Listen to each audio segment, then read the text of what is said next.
So guys, after possibly causing catastrophic damage to my tractor by dropping a washer down into the motor, my wife suggested, hey, you need a break. Let's get away for one day down the road to Destin.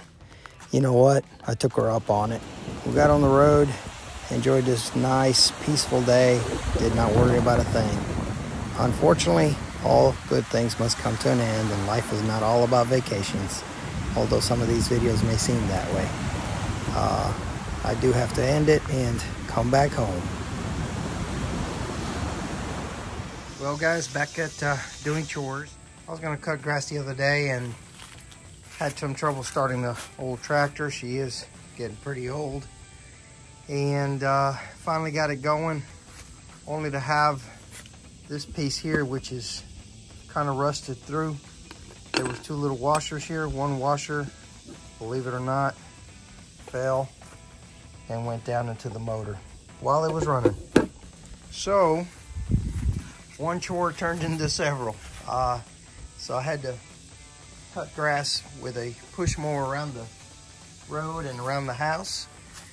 Didn't do the whole yard, obviously. And now I got to work on the tractor. So not really big on working on diesels.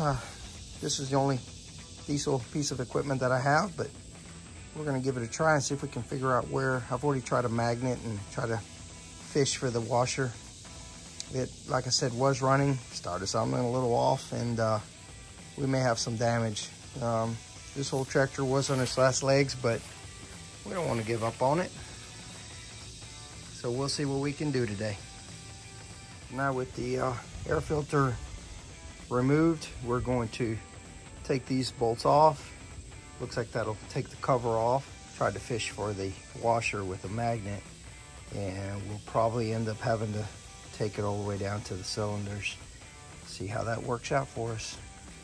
Also got a little piece here, cotter pin broke off in there. So every step of the way is a job. So I've taken the cover off, and now I'm fishing with a magnet.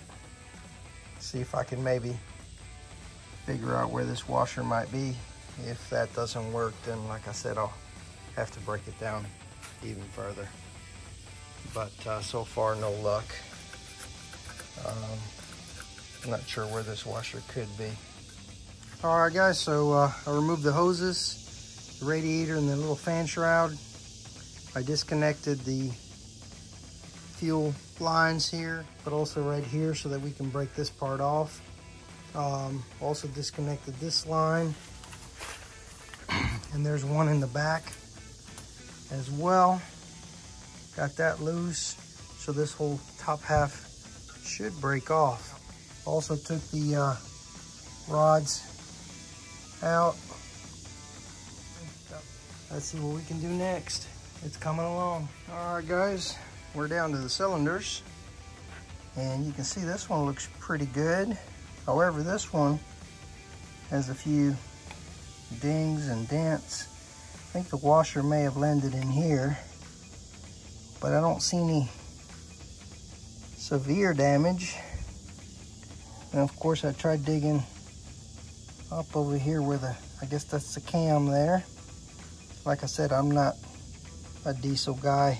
I'm barely a gasoline guy. But so I'm starting to wonder if it fell down into the oil pan, or if it just disintegrated it here and didn't really cause any major damage to the walls. It was an old washer. Maybe I can put it back together and run it. I'll have to check with my son-in-law. He's actually a diesel guy. We'll see what he thinks. So after talking it over with my son-in-law, he believes it may have actually fell into the oil pan, which if that's the case, then he can say just change the oil, see if it comes out. Worst case scenario, we drop the pan, clean it out, put it all back together, and see if we can run it, see what happens. We're trying to keep it cheap since it is an old tractor. Rods don't look bent. Got them all in order. Everything looks pretty good. So unfortunately, I couldn't finish the tractor in time to do this whole entire video from beginning to end. I had to order a head gasket and a few other little items. But I hope y'all stay tuned and see what happens to this little old tractor and see if we can get it alive again. I'm gonna stop here, and like I said, I don't want to spend a lot since it may or may not run. Anyway,